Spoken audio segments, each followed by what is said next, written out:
Hello, Cousin Liam. I saw your website. Thank you for putting so much work into my work. I will come to Toronto to visit you soon. I'm sending this video via Uncle Gaudi. I am here now in Berlin. I've been living in villages for so many years, it is strange now to be in a big city. I should correct myself within this fiction. I wrote and recorded this video in Berlin, and I began editing it here. But I am no longer here. I am here in Canada now. I arrived before the borders closed. I was in Lumbini. I left and wandered a night somewhere in Kathmandu and thought about visiting Uncle Gaudi in Shanghai, but he was going to Vancouver soon.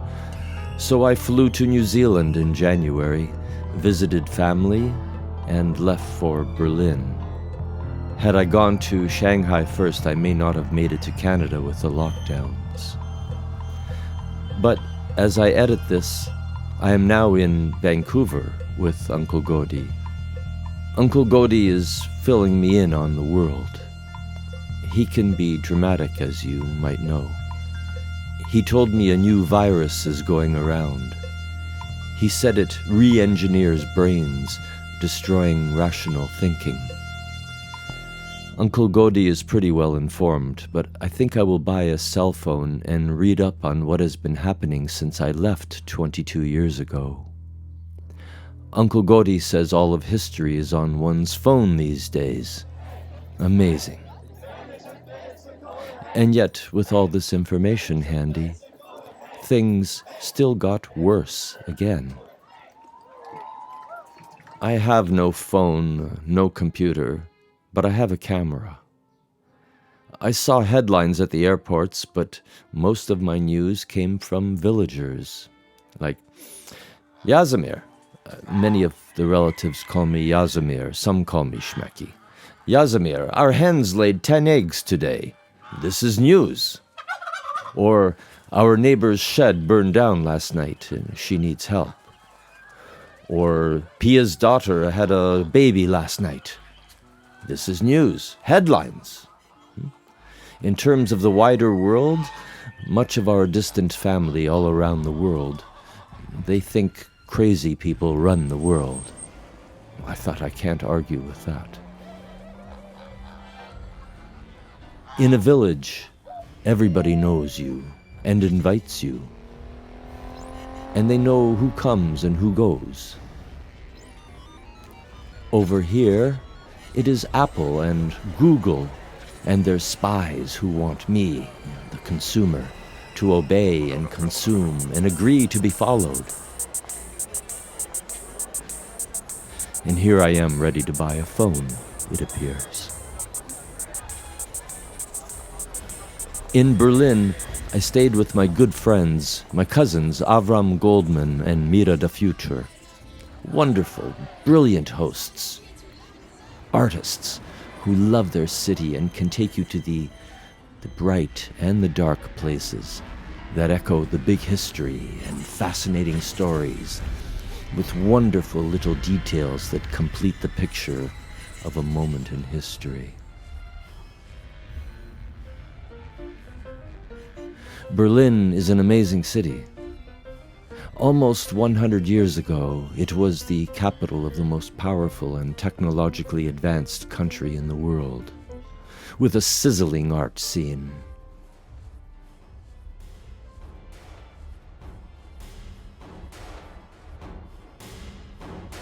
Yet because of internal forces and pressures that were highly divisive, mad with blame and lies, racist, extreme, they succumbed to crazy men with crazy, destructive ideas.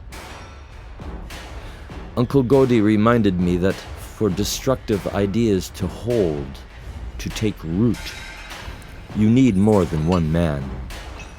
You need a system of men who are willing to go in that direction. Men who are invested in lies and who can profit politically and economically from these lies.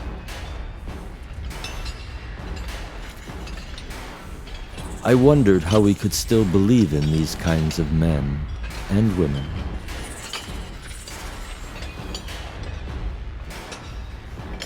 Big lies will stick with people if you keep repeating them often enough. Shouldn't we know better by now? We want to believe in magic and good endings and leaders who promise great things because that's what we want. How many lessons does it take? How many deaths? How much sorrow to learn not to trust men who come along and promise a solution that involves lying and dividing people and inciting violence. Good leadership works to bring out the best in everybody.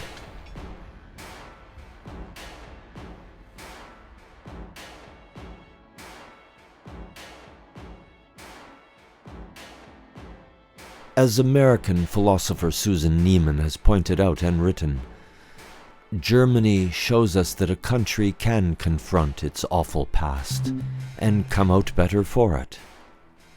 It takes time, and it didn't rid itself of all of the neo-Nazis.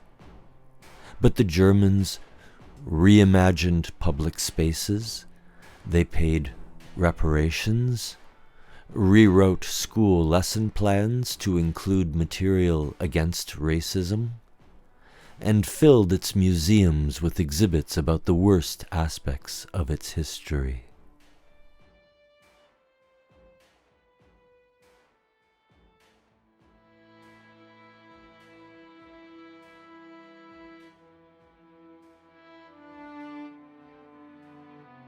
Uncle Gaudi says we have lost our moral compass in the way we structure our financial system and its political limbs. And the mainstream media helps to make it all real, and also providing limited criticism. I left Uncle Gaudi in Vancouver. He wasn't sure where he wanted to go next, a position I find myself in often. However, for now, I know where I'm going. I'm coming to see you. There is serious work to be done. I hope for the goodness of all of us that we reach a critical mass of people who have a healthier vision of how things can be. And I pray for the poor people who believe the lying men they vote for.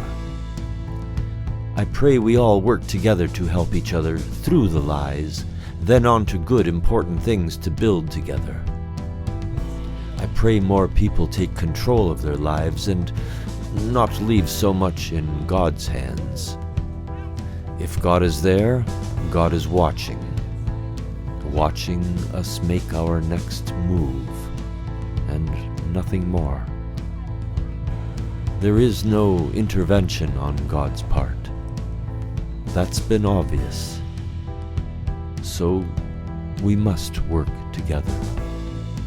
I must admit, I'm always a bit optimistic that things can change for the better. From what I've seen, most people just want to be happy and laugh together. No? Thanks for reaching out, Liam. I will contact you soon.